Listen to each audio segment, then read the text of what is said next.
surely we feel that every one of you are safe.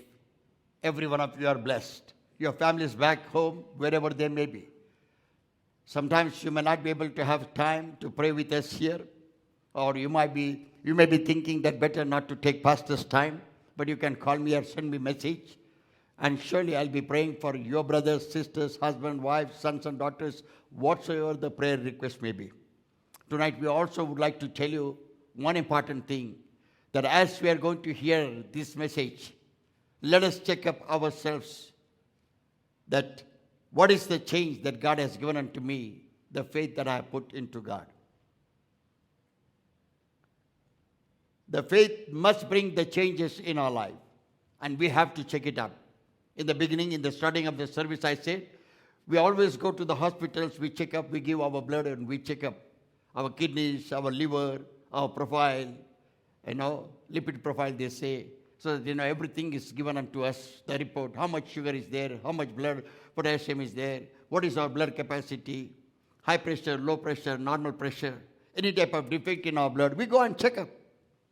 Tonight, God is asking you and me to spiritually check up your life, and how is your relationship with God the Father. It's a wonderful statement brother has given unto us, that when we call our Father by His name, or by, talk to our Father, we show that He is our Father, and we talk to Him. We explain to others, this is my dad, this is so and so. Similar way, when we come to the sanctuary, we have to pray to the God Almighty. We have to call upon His name. We have to call upon His name with the way that God has told us to worship Him, raising our hands, calling upon the name of the Lord, Abba, Father, Jehovah Jireh. And all these things shows that you love God and you love God the Father.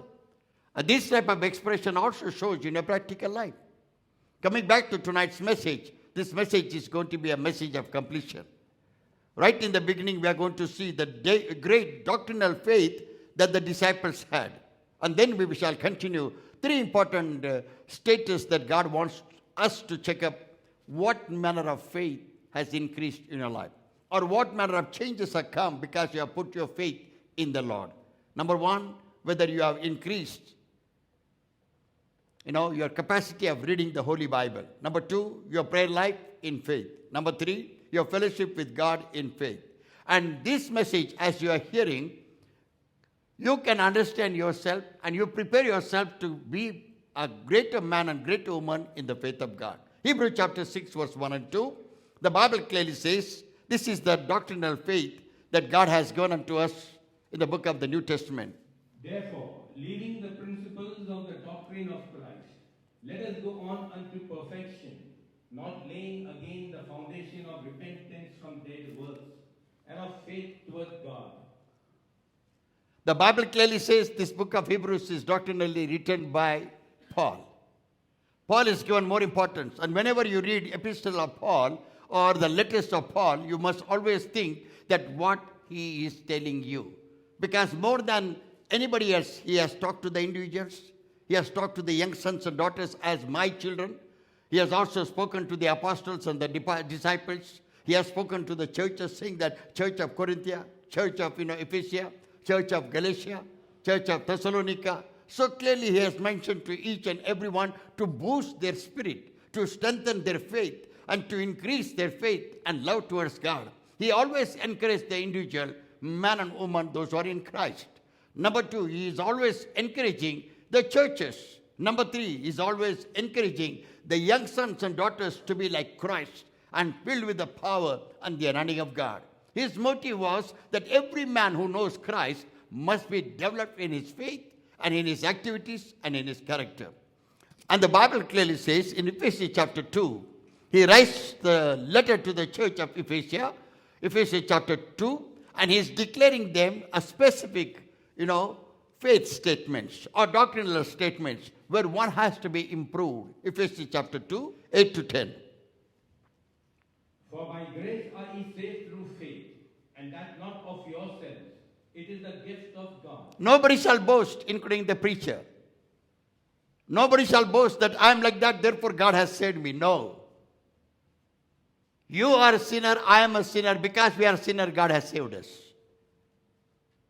And we cannot up ourselves. We cannot boast ourselves because of me. This has happened, that has happened. Oh, God is using me like that because I was like that. Nothing like that. Number 2, verse 9. Not of works, lest any man should boast. Nobody shall boast about their works, even if you are doing the works now, spiritually, anything. All right? Then the word of the Lord clearly says in verse 10, For we are his workmanship. God has prepared you. God has made you. You are made by God. And if you fail to give importance to God, you are failing to give importance to the Creator, who is your eternal Father, my eternal Father.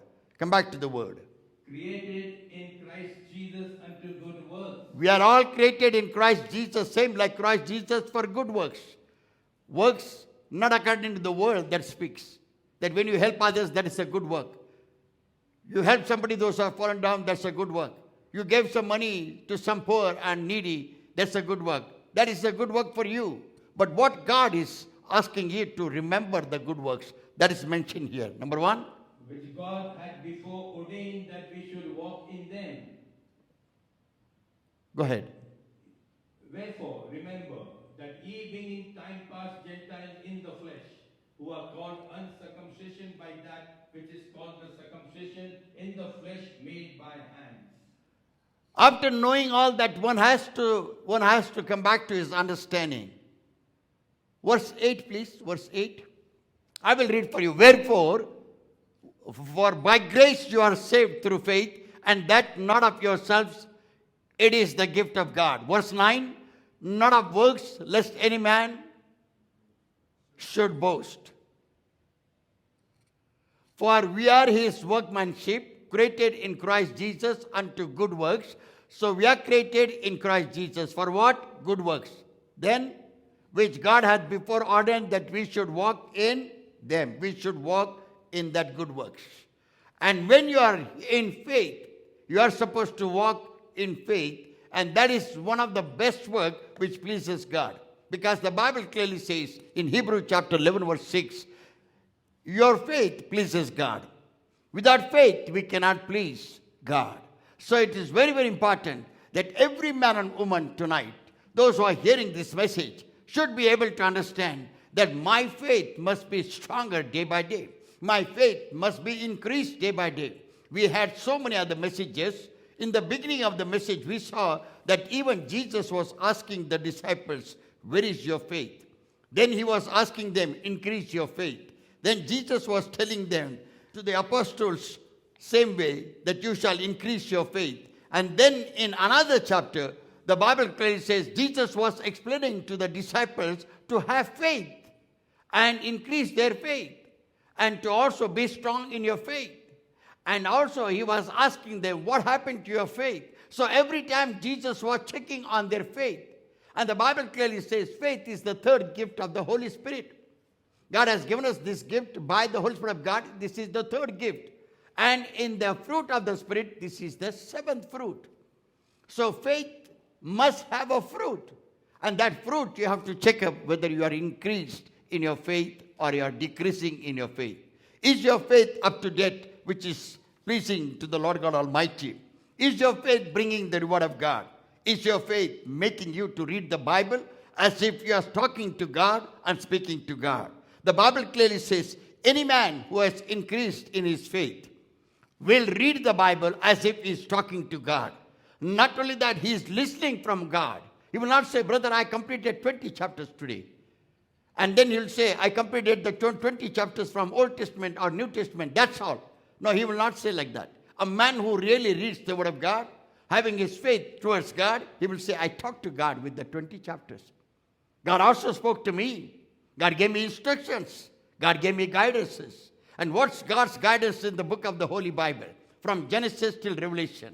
Teachings of God, laws of God, commandments of God, instructions of God. And all this is there from the beginning, from Genesis chapter 1 till Revelation chapter 22. The Bible clearly says, even when he created Adam and Eve by his own hands, he gave them instructions. He gave them the guidance. He said, this is the only one command, that you should not touch the tree that is in the middle of the garden. Every time God speaks and God gives the instructions.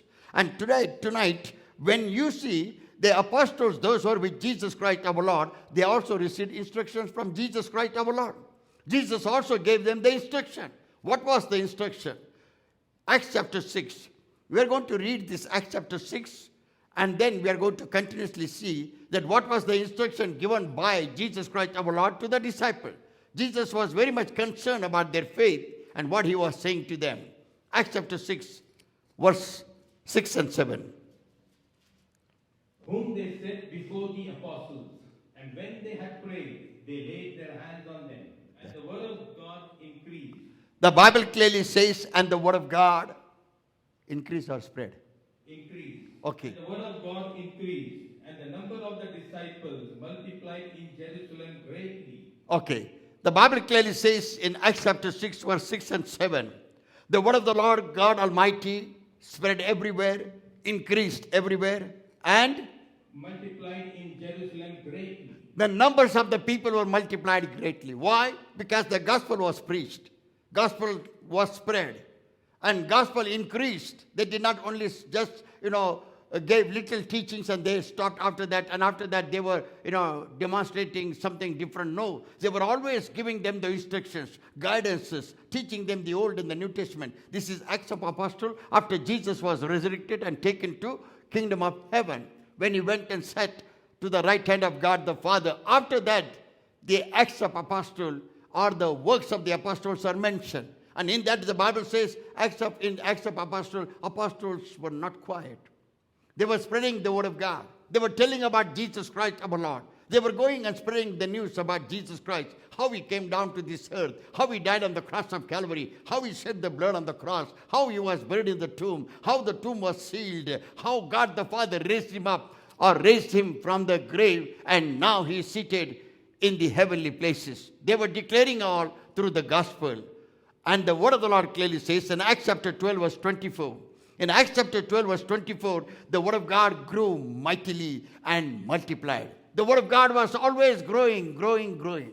It means when you have a faith in God, why the apostles were growing and teaching the word of God more and more to the people? Because their faith had grew. In the beginning, they doubted.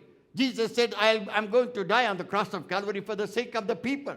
And after the death, I will rise up again, or God the Father will raise me up on the third day. When Jesus said that, us disciples were a little bit worried and trouble-hearted. But when Jesus appeared unto them in the locked room, their minds were changed. Their attitudes were changed. Their faith grew. Thomas, who doubted Jesus Christ our Lord, saying that, let me put my finger and see your nail-pierced hands as well as your side. Otherwise, I am not going to believe in the Lord Jesus that he is resurrected. He never believed because he saw the tomb was sealed. It was with a great stone. There was no hope for the people. And all the disciples also were locked up in an upper room of Peter's mother-in-law's house. And when Jesus appeared there, their faith grew. When the faith grew, their activities also changed. What was their activities? Number one, with the word of God. They did not show their power too much. They did not say how they were anointed. No, they were preaching the gospel. My brothers, my sister, this is what you and I have to analyze. How much you read the word of God. How much you give importance to the word of God. What you have decided to read about the word of God. When you are reading the word of God, what you are thinking. My brothers, my sister, the Bible clearly says they spread the word of God. They spread the gospel. They multiplied the people. They were already growing in the word of God. Acts chapter 13, verse 49. The Bible clearly says the word of God spread throughout all regions. Judea, Samaria, uttermost part of the earth, everywhere the gospel was preached. Where Jesus walked before, saying that I'm going to die and will be buried, and third day I will rise up again. They went and said, it happened. They said, Jesus rose again. They went and preached the gospel, talking about Jesus Christ our Lord. And not only that, when they went and preached the gospel, they also moved with what? They moved with the power of God. They moved with signs and wonders. They laid hands upon the blind. Blind eyes were opened. They laid hands upon the paralytic people. They also jumped and walked. They laid hands upon the people, those who were weak and sick. And they were healed from their paralytic attack, from their dumb mouths or deaf ears. And they were all surprised. People were surprised what they were doing. They were expressing that the gospel was true. And in their faith, they were preaching the gospel. Signs and miracles were happening because of the gospel. The Bible says, verse 49, Acts chapter 13, verse 49. And Please. the word of the Lord was published throughout all regions. It was published, it was spread, it was declared.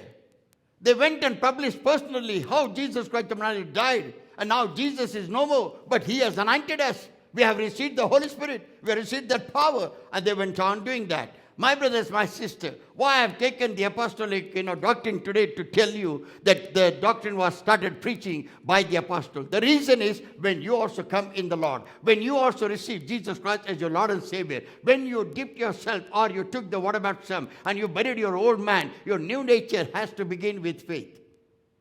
You have not seen Jesus dying on the cross. You have not seen him shedding the blood for you, but you believe fully. How you believe? In faith you believe that Jesus died for me. You don't say, I don't know about it. No, you fully believe. From where you believe? From the gospel you believe. And how you believe? You believe just blindly. You believe blindly saying that, yes, I believe. And this blind faith is called the real faith. The faith of your understanding through the gospel of Jesus Christ of Nazareth, though you have not seen. And the many times even disciples, those who are together with one another doing the work of the Lord, they have not seen Jesus Christ dying on the cross. Some of them have not met him at all. But they say, we were with the disciples. We know the changes that they have because they read the word of God. They declare the word of God. And the signs and wonders that we see has not done before in Judea and Samaria, in any part of the world when they were moving around here and there. My brothers, my sister, when you are come into the Lord, and when you are understood about Jesus Christ our Lord, and when you are become a new man after the water baptism, you must be able to understand you cannot be in the same level. You have to grow in your faith. And when you grow in your faith, and even today, after growing in your faith or having so much of services in your life, you must still grow in your faith, having the faith of God in the Word of God. You must preach the gospel to your own home. You must save your own husband. You must preach the Word of God to your own wife. You must preach the word of God to your own sons and daughters. My brothers, my sister, the church is established later, but the family is established first. God did not create the church first. God created Adam and Eve first and made them husband and wife first. And he said, first be fruitful and multiply. Gospel was in the home. Children were born in home. Husband and wife were given the word of God by God. Therefore, every husband, every wife, every father, every mother, they have the responsibility. What is their responsibility? They have to preach the word of God to their homes. They have to give the word of God to their homes. And today my question is, when you came to the Lord as a husband, as a father, how many times you have preached the gospel to your sons and daughters? How many times you preached the gospel to your own wife and own husband and you rectified her or you rectified him? The gospel says like that, let us obey the gospel. The gospel says like that, let us follow the gospel. The gospel says like that, we have to obey the gospel. The gospel says we have to, have faith in God and live according to the word of God. How many of you have taught the word of God to one another? If you have not done, your faith has not increased up to that level that you should say that I am reading the Holy Bible with the faith of God or in the faith of God. The Bible clearly says, Acts chapter 19 verse 20. So mightily grew the word of God and prevailed. The word of God was growing more and more, and it prevailed. Prevailed means it had a works, miracles, and signs and wonders. Today, how many of us, when we are weak and sick, we depend upon pastor? No. The same power of the Holy Spirit is given unto you. The same fire of the Holy Spirit is given unto you. The one who is in us. That is the Gospel of St. John, 1 John chapter 4, verse 4. Ye are of God, little children. We are all of God. See, John writes so well. He writes and he says, little children. He calls us children. He says, little children. And have overcome. Little children, you are all God. Ye are of God, little children. Yes, you are of God, little children, and Have overcome them. And you have overcome. Them means whom? Now you're here. Because greater is he that is in you than he that is in the world. Greater is he that is in you. Who is in you? The Holy Spirit of God is in you. As you accepted Jesus, the Holy Spirit of God has come. God the Father has come. God the Son has come. God the Holy Spirit has come. Because God the Son, Jesus Christ, our Lord, has promised us, I go to my Father and I send you the Holy Spirit, Comforter. The word of the Lord clearly says in 2 Timothy chapter 2, verse 9. Not only that, the word of God is not bound. 2 Timothy chapter 2, verse 9. The word of God was not bound at all. Come on. Wherein I suffer trouble, as an evildoer, even unto bonds. But the word of God is not bound.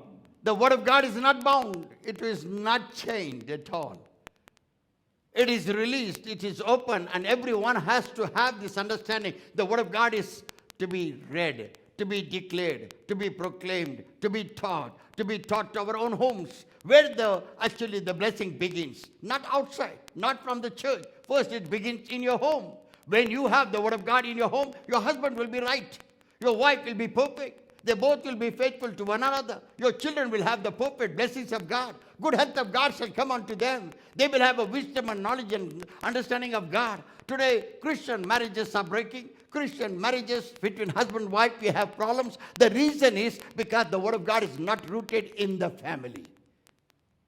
Christianity is rooted. Religion practices are rooted. But the real truth is not rooted. And because the real truth, the word of God, is not rooted, the foundation is not perfect of the family life. Foundation is always shaken up, always improper. Sometimes they are born again, but they are not in the word, and therefore they don't obey the husband or wife properly. Neither the children obey the parents properly, neither there is peace in the family. My brothers, if any brother and any sister obey the word of God or read the word of God in a proper sense, their family life will be in peace. They will have a good health of God. Sons and daughters will be given unto them. Their family life will be grown wonderfully. They will have a wonderful sons and daughters. All of the families will say, look unto this family. They're always in the church. They're always praying. They're always reading the word. At home, in their houses, early morning, there is a prayer. At night, there is a prayer. Children gather together to eat with their parents and they pray. And what exactly is happening? They are reading the word of God and praying. Peace is there, joy is there, happiness is there, love is bound. Today, many children do not want to stay with the parents. Many parents do not want to take care of their children. They say they are grown up, let them be. We want to lose them. And when they lose them, what exactly is happening? Either they are directed rightly by the friends and other circles, or they are totally directed in a very wrong way. And my brothers, my sister, therefore the Bible clearly says, even Gospel of St. John chapter 8, Gospel of St. John chapter 8, verse 8, in 8, the word I forgot here, probably 51. Let us read. 8:51. Verily, verily, I say Word of God spread everywhere. Yes. Verily, verily, I say unto you, if a man keep my saying, he shall never see death. He shall never see the death. And why he will not say? He will not see the death. The Bible clearly says, Jesus said this word again. Verily, verily, I say verily, verily means surely, surely, assuredly, assuredly, most assuredly, I say unto you, Jesus said, if a man keep my saying, if a man keep my saying. What is that saying? What is his word? Where is his word? He himself is the word. If you have Jesus, surely your health has to be perfect. Your body has to be perfect. Your heart has to have a cleanliness. Your eyes has to see good things. Your word has to speak a normal and natural and righteous and holy things. Your body has to act in a perfect manner. But many times we fail. Why? We have not recognized what exactly is there in us. We did not understand. And the Bible says, if you have, he said, if a man keep my my saying, he shall never see he death. shall not see the death. What is more important? Yet Jesus is not saying you must go to the best doctor, you must go to the best specialist, you must go, when you have a mental problem, go to a psychiatric doctor. Nothing at all. Nowhere you will find the Bible like that. But you will always say, come to the Word of God. Hear the voice of God. Read the Word of God. Apply the word of Jesus. You shall be hale and healthy. You shall be delivered. You can cast out demons by the word and by the name of Jesus. And all these blessings of God will come unto you. The Bible speaks about. So, very important thing. If you want the blessings of God in your family, you want peace in your family, you want the works of God to be done in a proper manner, you want right time, every blessings to come in your life. My brothers, my sister, you first of all check up your faith. And in that faith, you must be able to see how much you have grown to read the Word of God. How much you give importance to the Word of God. How you read the Word of God? Do you read the Word of God saying that I am reading God's Word? God is going to speak to me. And God is going to give me my blessings. God is going to answer me. All the promises of God is written forever here. And I cannot lose any promises. Have you said like that? But tonight onwards, your faith has to be changed completely. Your faith has to grow into that level of reading of the Word of God. Number 2, the Bible also speaks about, importantly, take Gospel of St. John 1:1. The Bible clearly says in Gospel of St. John chapter 1:1, in the beginning was the Word, and the Word was, with God, and the Word was God. God. In the beginning again, in the beginning was the Word. Then the Word was with God. And The Word was God. so what exactly is important in our life in the beginning? As soon as our children are born, we have to feed them with the Word. We have to guide them with the Word. You want to get married in the churches. And get married with the Word of God. Establish your covenant with God's Word, with your, whoever spouse that God wants to give it to you. Make a covenant with God through the Word of God. Your family life will be blessed. Your health will be totally perfect. You will have a sound mind. Even if you have some defect in your body, God will take away everything. Tonight, our sons and daughters cannot be weak and cannot be sick and cannot be vagabond, cannot be having any type of problem, cannot say, Mama, don't teach me the Word. I don't want to hear you, brother. I don't want to hear Dada. I know what exactly the Bible says. Not knowing anything, they will simply say, if your sons and daughters are saying that, the Bible has an answer. What is the answer? They do not have the Spirit of God. Then what they have? They have religion. They have religion, but they do not have the Spirit of God. Because those who have the Spirit of God, they will never reject the Word of God. Now you check up yourself. Are you reading the Word as a born-again brother and sister? If you are reading the Word of God, you have the Spirit of God. Are you growing in the Word? That also you check up. Not only that, when you read the Word of God, are you reading as if you are reading God's voice, God's Word, spoken to us from the kingdom of heaven, and God wants to correct me, guide me, lead me, help me, and bless me? If you have all these type of attitudes, you don't need a doctor at all. He will set right your mind. He will set right your heart. He will set right your body. He will set right your work. And everything will be perfect. Coming back to the understanding, 1 John chapter 1 verse 1. The Bible clearly says that John the apostle, he writes very well. What he writes? He writes in 1 John chapter 1 verse 1. That which was from the beginning. He writes so well, see. 1 John chapter 1 verse 1. That which was from the beginning, Which was from the beginning, which we have heard. which we have heard. What we have heard? We have heard the Word of God. Somebody is going to be born in Bethlehem. We have heard the Word of God. Somebody is born to save the world. We have heard the Word of God. Shepherds heard, and they went to see whether whatever they have heard. How they heard? Through the messenger. Who was the messenger? Gabriel angel. What was the message? There is a Savior who is born. My brothers, my sister, from the beginning, the Word was given. The Word was declared. The Word was proclaimed. The Word was made flesh. Come back to the Word. That which was from the beginning, which we have heard, which we have seen with our eyes. Then we saw with our eyes.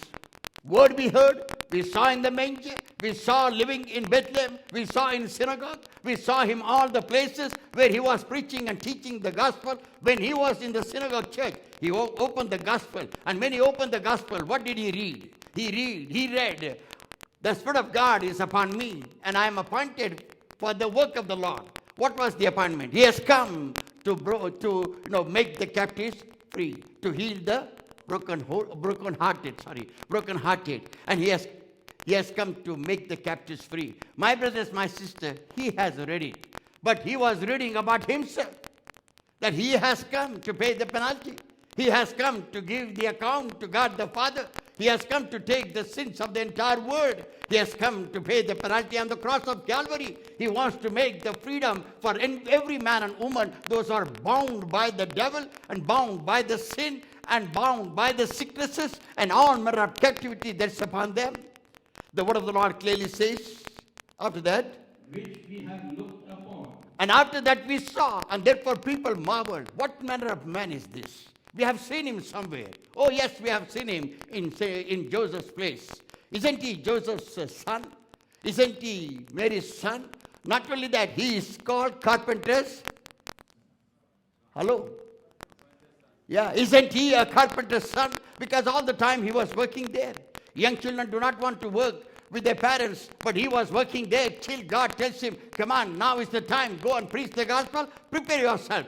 Then he started doing what exactly God the Father said. Until then he was in the carpenter's shop. He was working as a carpenter. Therefore he was noticed as a carpenter's son, young man, working with his father in a carpenter's shop. The word of the Lord clearly says, this is what very, very important. Who was he? He was Jesus. And this Jesus, they touched him. They handled, they break bread and ate with him. They ate bread, they ate fish, they saw the signs and miracles. They also noticed that he was a peculiar man. And he was calling himself the Son of God. Not only that, he was forgiving the sins of the world. He went to so many other people and he said, come on, get up, rise up and walk. Your sins are forgiven. And they doubted about him. They started talking, who is this man casting out demons? He has a bigger demon. Who is this man calling himself a son of God and saying that I'm able to, or I want to forgive the sins of the world? Who gave him this authority? Sadducees were against, Pharisees were against, high priests were against, not priests, high priests were against him. Have you understood? The Bible says that they handled him, they touched him, they saw the living man walking with them. This is what they spoke about. And the Bible says, 1 Peter chapter 4. Through the word of God, our life has to be connected to Jesus Christ. Through the word of God, our mind has to be like Christ. Therefore, the Bible says you must have a Christ-like mind. You must handle him. If you have handled him, you are supposed to do the same thing. What? Sacrifice your life. You should be able to understand. Christian life, sometimes we feel that we should be very comfortable. There should not be any trial. There should not be any suffering. There should not be any tears. There should not be any sorrows. We should call, Father, give me job. I should get job. I should get every comfort, every peace, every happiness, good food, relax nicely. And that is Christian life. No, Christian life is not like that. There is something wrong in that life when you are leading like that. Don't ever think that is the perfect life of Christianity when you are leading like that. Everything is there, and therefore I am really blessed because I love God and God has given me everything. No, you are missing something. That is the reality that you do not know, and you have to check up yourself. A Christian, true Christian, will undergo trials, tribulation, suffering, whether he is a man or she is a woman. They have to be young sons or daughters, no matter. Age bar is not there. If you are a true man and true Christian, working according to the word of God, handling the word of God very well, you have to suffer. You have to have trial and tribulation. That's what the Bible clearly says, and Peter explains about it. If you have handled Jesus Christ, if you have known Jesus Christ, if you have read his word, if you have checked up your faith, you have to understand that you should have Christ-like mind. 1 Peter chapter 4. 1 Peter chapter 4, verse 12 and 13. The Bible clearly says you must also have a fellowship with Christ in what? In all the suffering. It means the day that you accept Jesus as your Lord and Savior, prepare yourself that whatever suffering came to Jesus, it shall come to us. Bible clearly says, even Jesus said, they are hating you now, but they hated me first. I was persecuted first. Now they are persecuting you. They mocked and they talked all manner of things to me. And they hated me. But now they will do the same thing because they hated me first. 1 Peter chapter 4, verse 12 and 13. Beloved, think it not strange concerning the fiery trial which is to try you, as though some strange thing happened unto you. But rejoice, inasmuch as you are partakers of Christ's suffering. You are partakers of Christ's suffering. When you accept Jesus Christ as your Lord and Savior, you have become partaker of Christ. He is your Savior. He will save you in trial, tribulation, suffering, in delay of your blessing. Some blessings are not come. Some sicknesses are coming against your husband, against your wife. Some family problems, some finances, some troubles, some persecution, some sufferings. You will say, I go to church every time. I pray nicely. I have a fasting and prayer. I join the fasting and prayer. I fast myself continuously. I do everything correctly. Now my faith has increased. I'm reading the word of God rightly and perfectly. I talk to my Father daily. I talk to my Abba Father, God the Father daily. I ask the Lord Jesus to set right my life. I'm walking in a righteous manner and a holy way. Then why these trials? Why this suffering? For such a man and such a woman, what God is saying, that you shall also have suffering like Christ, because you are joined with Christ. When you join with Christ, the Savior, our Lord, you have to have Christ-like suffering in your life. So if you suffer, don't shed your tears. That I'm a good Christian and I'm suffering. No, rejoice. Because what Jesus has suffered, it has given him a great crown, and your blessing is also waiting. 2 Timothy chapter 2. 2 Timothy chapter 2 verse 12. The Bible says, if anybody is in Christ, he must suffer with him. The Bible says, 2 Timothy chapter 2 verse 11. If you have lived with him, you must also die with him. How? Die in physically, die in spiritually, die in every matter. Wherever sin entangles your life, you have to die. You know, many great preachers, when they talk about the Holy Spirit, when they talk about the signs and wonders and miracles that is happening in their life, ask them, they have sacrificed their life. They have sacrificed A to Z in their lives. They have sacrificed television shows. They have sacrificed good parties. They have sacrificed association. They have sacrificed many marriages, doing the marriages or marriage parties. They have sacrificed gatherings of the world and people and families. They have no time but gospel in their life. All the time reading the gospel, preparing themselves, and they get a great anointing. And go and ask them, what is their sacrifice? They will say, we were fasting 24 hours a day. We were praying 24 hours a day. We were reading the Word of God, and we were asking God explanation. We were sitting in the praise of God and reading the Word of God, and we were telling God, anoint us. We don't want to be the same man. We don't want to be ordinary men. We want to be like disciples. How Paul went and threw his handkerchief and people got healed. Lord, we want to be the same way. Peter, he walked and shadows of Peter healed the sick people in Jerusalem. Jerusalem is a godly city. And in Jerusalem, he was doing the miracles. Why? In godly city, many were weak, many were sick, because they did not have the Word of God properly. They needed the Word of God. And who were preaching the Word of God? Peter was preaching. Paul was preaching. So today, the Word of God has to grow in your life to have the blessings of God, so that you shall come back to that level. And today onwards, you increase your faith to read the Word in the same manner. Second important thing, when you have increased in your faith, your activities change. Isaiah chapter 65 verse 24. And it shall come to pass that before they call, I will answer, and while they are yet speaking, I will hear. When your faith is increasing, or when your faith is increased, or you are really strong in your faith, your prayer life changes. Now one question you have to ask, am I able to pray the way that the Lord has taught me? Am I able to understand that prayer is important? Am I depending upon somebody or pastor all the time? You have to realize that God has told you that when your faith has grown, you shall become that mighty warrior. You are warrior. You have to have the double-edged sword. You have to have the helmet. You have to have the shield. And you have to fight the battle. And this battle is not normal. This battle is a great battle against the spiritual realm, which you cannot see. You cannot know who is attacking you, who has brought magic works, who is working against you, who is stopping your blessing, who is stopping your finances, who is not allowing you to get a good job, who is stopping your marriages, who is stopping your good relationship with your own wife or own son. And sometimes the rebellious people or sons and daughters become rebellious. They don't want to honor the father and mother. You have to analyze who is working behind all that. Sometimes through good pastors also, evil powers will work, because sometimes we give wrong advices to the people. That also you have to understand. Because after all, we are pastors. Title is there, but the flesh is weak. Where is the flesh? This is the flesh. This is weak. This is weak. We can talk anything sometimes. We have to analyze properly. Therefore, prayer is the right answer for that man and that woman, those who are saying, I have faith in God. Have you increased your faith to talk to God? Prayer is nothing else but talking to God.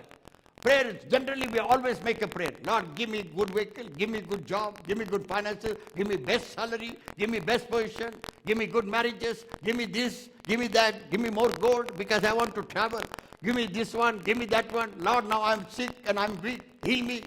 All the time, everything me and me and me. And give me, and give me, and give me. And that is what you think the prayer is. No, prayer is much more better than that. Prayer is much more powerful than that. Prayer is not only give me. When you make it give me, you are getting less blessing. But when you say to the Lord, let your will be done, there is a great change in your life. Great power of God will work. Great way of God will touch you and bless you. The Bible clearly says, prayer gives you the answer before you ask. Read the same word, please.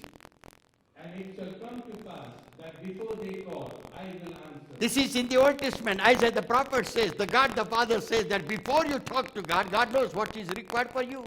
Before you call upon His name, He is going to give you. And how many times you have received like that? Life itself. Did you pray that, Lord, tomorrow I should not die, give me life? You never prayed, but we are alive. This is before we could ask, He has given you. Now we are asking, Lord, help us. We shall not be touched by coronavirus. Now nothing should come to my doorpost. Now you are learned and you have started applying daily blood of Jesus upon your doorpost and lintel level. When you are going out also you are saying the same. When you are coming in also you are saying the same. That virus should not enter into your homes. But were you doing that before? Are you going to do continuously? The Bible clearly says this is what changes a man who has a faith and a woman who has a faith. The faith makes you to pray to God. How? Talking to Him directly. Telling Him, you are the only one. You are my source. You are my Father. I'm asking you. I'm requesting you. And speak to me. I want to hear you. The Bible clearly says, once the faith, when it is increasing, you don't cry unto the Lord, but you ask unto the Lord. The Bible says when you cry, the prayer will be answered. That cry is automatically, it will come when you are in pain, when you are in agony, when your heart is broken, when you lost the things. Surely it will happen. Bible clearly says, Ephesians chapter 6 verse 18. Your prayer must be trusting in God. Continuously you must pray honest prayer, trusting in God. Ephesians chapter 6 verse 18. Praying always with all prayer and supplication in the Spirit, and watching thereunto with all perseverance and supplication for all saints. And the word of the Lord clearly says in 1 Thessalonians chapter 5 verse 17. The Bible clearly says, Ephesians chapter 6 verse 18, earnestly you have to pray. Pray all the time. Pray with thanksgiving. Colossians chapter 4 verse 2 says. Now 1 Thessalonians chapter 5 verse 17 says, pray without ceasing. Don't stop your prayer. You did not receive your blessing, keep on praying. That shows that you want to talk to God daily. You want to tell Him that you have not received. You want to explain to Him what you are feeling when you did not receive. You want to explain to Him saying that I am barren, I have no children blessing. My parents are not with me. My brothers, sisters are not with me. My wife is not with me. My son is not with me. Whatsoever it may be. The Bible says, 1 Thessalonians chapter 5 verse 17. Pray without ceasing. Pray without ceasing. You get tired, don't worry, pray. You are hungry, pray. You have the things, you pray. You don't have the things, still you pray. God has not given you the answer, pray. Because you may be asking God within the limited time, but He has a set time for you. Your time you may be thinking, no, it has to be happen like that. It has to be done in this time. It has to be received. Oh, they are receiving, I did not receive. That is what you must be thinking. But God has a better time when you don't receive in your time.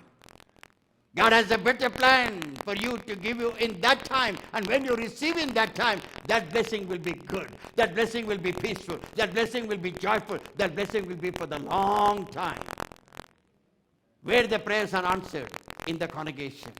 And I'm surprised that born-again believers do not want to come for a fellowship and have a prayer done here. They don't want to say amen sometimes. That somebody is praying. Let them shout amen. This pastor is crazy pastor. Always wants to say, shout amen, amen, amen. Such type of thoughts may be coming in your mind. But the Bible says, if they forget to say amen, I forget to give them their blessing. God says that. God says, if you forget to say amen, you are not receiving your blessing. When you say amen, your blessings are declared from God. From where the blessings are coming? From heaven. Not from the man who prayed, but from heaven your blessings are coming. So learn to say amen. Learn to say hallelujah. Learn to say praise the Lord. What exactly you are doing? You are telling the Lord, Lord, I know you are the only one. The provider. You are the only one, living God.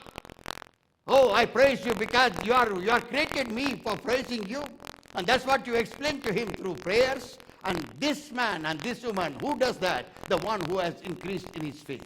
The one who has increased in his real faith. One who has understood what is faith and what is the living God. And one who knows that he is living or she is living because of the living God. He has given life, He has given His breath, and I am alive, and I must thank Him. I must call Him. I must pray to Him. I must ask Him everything because He has said, ask whatever you need it, and I shall give it to you.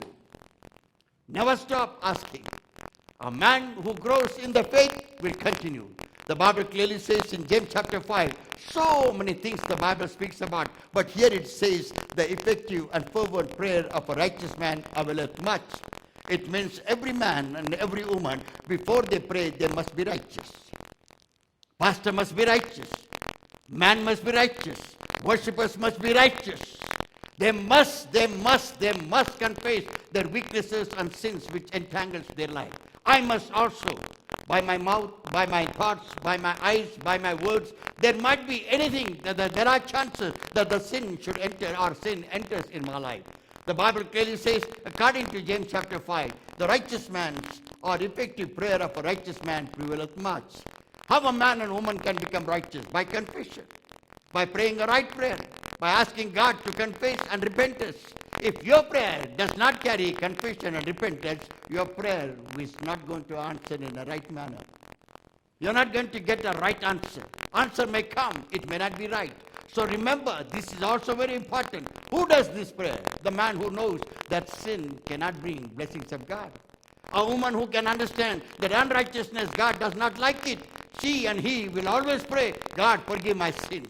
Have mercy upon me. I'm weak in my body, weak in my thought, weak in my word, weak in so many things, weak in my desire. Word becomes more important, and the prayer and God does not become first for me. Many times I forget to pray night prayer or morning prayer, but I rush to the office because I want to rush to the time, or I want to rush in time. And Lord, I don't read your word. I don't pray. My brothers, my sister, once the faith grows, you will forget the entire world. You will give importance to the prayer, talking to God, calling upon his name, and hearing from him. The final thing. I have a lot of things to say about prayer, but I'm going for a final thing. And what is that final thing? Fellowship with God in faith. When you come and when you assemble here, are you assembling in faith? Are you gathering in faith? Is your gathering pleasing in the sight of God? Are you saying hallelujah when I shout hallelujah? Are you saying praise the Lord when we say, come on, say praise the Lord? Or are you raising your hands without telling? You have to analyze. A man, whenever they enter into the sanctuary, what they remember? First thing they remember, wherever 2 or 3 are gathered together in the name of the Lord is there. What is my responsibility as a pastor? I must be the first. I cannot delay. I cannot come late. It means I have no responsibility towards God the Father who has made me a preacher, a pastor. We as an elders and ushers similar carry the same responsibility. How much I give importance to come to the sanctuary, running and sing, what exactly to be done, what I have to pray, what I have to give unto the Lord today, what I must say when I have a fellowship with my living God. The Bible clearly says, when the children are not coming back home, the parents really, they watch and they wait. Why the children are not come home? Similar way, God the Father watching them when they don't come for fellowship. And he is also having the same manner of question or thoughts. Why my sons do not come? Why my daughters do not come? And my brothers, my sister, prodigal son's example is given for this reason. What is the reason? Heavenly Father waits for the sons and daughters. He waits for the daughter who does not come in time, who does not want to come in time. She knows that I'm going for a fellowship, but she does not have a time to come for a fellowship. She goes to the job first, but to the fellowship she has no interest to come in time. Every time she is late or he is late. And many times pastor does not come on the pulpit in time, does not stand in time, and does not want to shout and scream and pray. And my brothers, my sister, the Bible clearly says, such people have not understood the fellowship of God. They're coming, I'm going to the church. I'm going to the service. Today is Friday, I will go to the service. Some people don't come 2 days, 2 weeks, 3 weeks, 4 weeks, 5 weeks. Next week I will go because next week is the Holy Communion Day. I will bring all my family and come. This is what is the many people's thought. The Bible clearly says a man who is grown in faith will never stay at home. Whether he is weak or sick, he will say, I will go to the fellowship because that is the place my God will touch me. There I will get healing. There I will be delivered. My finances will increase there. My peace will be given unto me there. My joy and my happiness will come. I'll be blessed. My family will be blessed. My brothers, my sister, many times we leave our sons and daughters behind. We don't want to bring them. And sometimes we don't want to pull our own wife, our own husband. We forget to bring them? No, we know that they should come, but we don't care. Not coming? Okay, I'm going. You stay at home. I do not know whether it has happened for you, but this is what the Bible clearly says. Fellowship with Christ, fellowship with God the Father, fellowship with God the Son, and fellowship with God the Holy Spirit, you have not understood. You're not coming to just for a service to see a man or hear his word, but you come here to attend and to give him glory, who is your Father, my Father, who is the Son, Jesus Christ our Lord, and the Holy Spirit of God who moves and talks to you. Today you are hearing the word of God not from man. This is the Holy Spirit of God who is talking to you and talking to me. The Holy Word of God is nothing else but the Holy Spirit of God. Last time we read Hebrews chapter 12 verse 25. Whenever you hear the voice of God, whenever you hear the word of God, this is nothing else but this is the voice of God from heaven, and that is what is speaking to you. It is not a man who is speaking to you. The Bible clearly says, Matthew chapter 18 verse 20, wherever two or three are gathered together in the name of the Lord is in the midst of you. And if the Lord is here, when you shall come, what time you shall enter, how you shall worship, your hand should not be like this. You should not say, let him raise his hand and I will stand like that. I will not clap hands. Pastor is always crazy to tell clap hands. He's always shouting hallelujah. I don't want to shout. I don't want to say anything. I will keep quiet. These are the thoughts not from God. You have not grown in the faith that when you are in the fellowship of God, you declare, because Bible says and God says, make a loud noise. Make a voice over your voice. Give him more voices. Oh, let your voices be raised. Let the name of the Lord be glorified. Make a loud voice. Make a loud cymbals. Make the instruments to play. Let the strings instruments play and glorify God. Oh, thank you, Jesus. The Bible also says, if you do not know how to do that, you learn from David. David was in the wilderness. David was in the mountaintop, in the forest. And look at his faith. His faith was, there is God who hears my worship. And what was that? He was playing the timbrel. He was singing the song. And sheep all around, goats all around, all his brothers, sisters, goats and sheep and oxen and everything. He was taking them to the wilderness all alone, but playing the timbrel. He was knowing there is God. He was knowing that God is hearing me, and he was worshipping God without any hesitation. He said that he is my creator, I will worship him. And the creator was hearing him. The one who created him was hearing him. He saw that he is an ordinary shepherd boy. Same jubba, disdasha he is wearing 24 hours a day. Going to the forest in the same disdasha, coming back home with the same disdasha, sleeping home with the same disdasha. This man should not be in disdasha. He should be in linen clothes. He should be in a royal clothes. He should be in a royal place. And David became king. He was not an ordinary king. He was a chosen king, anointed by Samuel, because God sent a prophet to anoint him.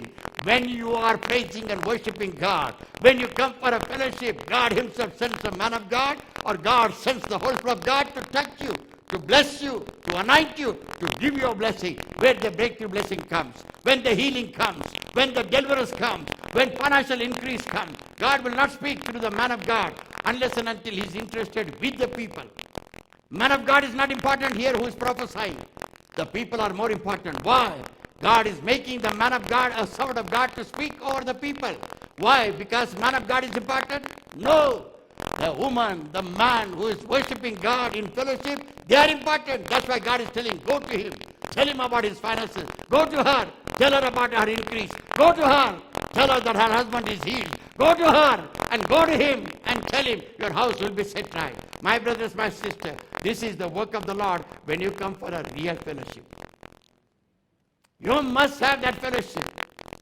You must have that fellowship. Don't ever think that 100% man can be perfect. Nobody's perfect. But if you want to be perfect, he can make you perfect. He can make me perfect. He can make the worshipper perfect. If they don't want, God is not bothered about them. God is not catching my neck. Why you are not righteous? Why you are doing this? No. I have to recognize what I am doing, right and wrong. This can understand only in fellowship. The Bible says, because when you understand that wherever two or three are gathered together in the name of the Lord is there. The next important thing, John chapter 20 verse 19. In Gospel of St. John chapter 20 verse 19, the Bible says, the disciples were gathered together. Then the same day at evening, being the first day of the week, when the doors were shut, where the disciples were assembled, for fear of the Jews, came Jesus and stood in the midst of them and said unto them, Peace be with you. When they assembled, Jesus Christ Almighty said, Peace be unto you. When you come and assemble here, Jesus will declare the word of God for peace, word of God for healing, word of God for deliverance, word of God for healing. Your prayer will be answered in such a way. If your husband does not come to the service, he will bring because of your word. If you have that type of fellowship, strong fellowship, believing that God is here, and when I'm asking God, He will bring my husband. Bible clearly says in the Old and the New Testament, if the sons and daughters of God, children of God, not mentioned as women or men, if they do not obey the word of God, especially in the Old Testament, if they do not hear the voice of God, God will put a hook, like He puts the people, those who put the hook to the animal. Animal where they are hooked. In their nose. Like that, God will put the hook in our nose and pull them. It means God will give some trial. God will give some tribulation. God will give them suffering. God will give them some type of trial. And tonight you might be thinking, why I'm suffering so much? God had a greater plan. God had a greater plan. Thank God that you have come with trial and tribulation. But remember, you are going to be blessed. You will receive all the blessings of God. Job was pulled like that. Job was allowed by the devil to be attacked, and the devil attacked him perfectly, killing all his daughters and sons. And wife started cursing him. He was alone, dusty, naked. Nobody respected him, but he did not forget God. Why? He understood the fellowship of God is very important. He understood praising God is very important. He understood praying God is very important. When his friends were supposed to offer the sacrifices, God told them, go back to Job. But Job is on the road. Job is naked. Job has all type of sorrows and pain and agony and alone. And how come? The friend said, how come we have to go there? God said, no, you go to Job. And Job, when he offers sacrifices, I will answer your prayers. My brothers, my sister, God has selected you for fellowship. God has called you for a fellowship. You should not forget your fellowship. Don't ever take it for granted that I will go when I want, and I will get up when I want, and I will go home whether I will pray or not pray. But God knows, and God knows. No. Even in sorrows and pain and agony, learn to praise God. Learn to give Him glory. Learn to give Him honor. 1 Corinthians chapter 1 verse 9 says, God is faithful by whom you are called unto fellowship. God is faithful. Come on, read it there. 1 Corinthians chapter 1 verse 9. And I'm closing now. God is faithful. God is faithful, my brother, my sister. You call upon His name or no, He will surely shine upon you. He will give His breath. He will keep you alive. He will protect you from viruses. He will give you blessings. Your sons and daughters will be blessed. Your husband will be blessed. Your wife will be blessed. Sickness will not come to you. He is faithful God. He is faithful God. I am not faithful. You are not faithful. We are not faithful, but He is faithful. Who can say I am more faithful than God? Who can say I am more faithful than God? Nobody, even me. But one thing is there. A man of faith can say, I am faithful to God. A man who is increased in his faith can say, I am faithful to God. How? He prays rightly. He reads the word rightly. He calls upon the name of God rightly. He has a prayer fellowship. He has a fasting fellowship. He has a worship fellowship. He has an assembling fellowship. And he has a fellowship with God. You check up yourself tonight. And God is asking you to understand. Let us read that word. God is faithful, by whom He was called unto the fellowship of His Son Jesus Christ our Lord. He has called you for a fellowship. And how you will neglect the fellowship? How you will say, I will not go this week, next week I will go. No matter, next week, no, after 2 weeks I will go. I will simply say that I have a back pain. Tonight you should be able to understand. God has called you for a fellowship, and you must have a fellowship with God. When you come here, don't ever think that pastor said, he sent a clip, now let us go for a service. Shall we go or not today? No, tomorrow we'll go. Don't do that. Decide yourself with God. Is God calling you? Come. If God is telling you to worship, worship. If God is telling you to read the word, read the word. If God is telling you your faith has to be increased, increase your faith in reading the word, in praying, in fellowship, and God will surely bless you.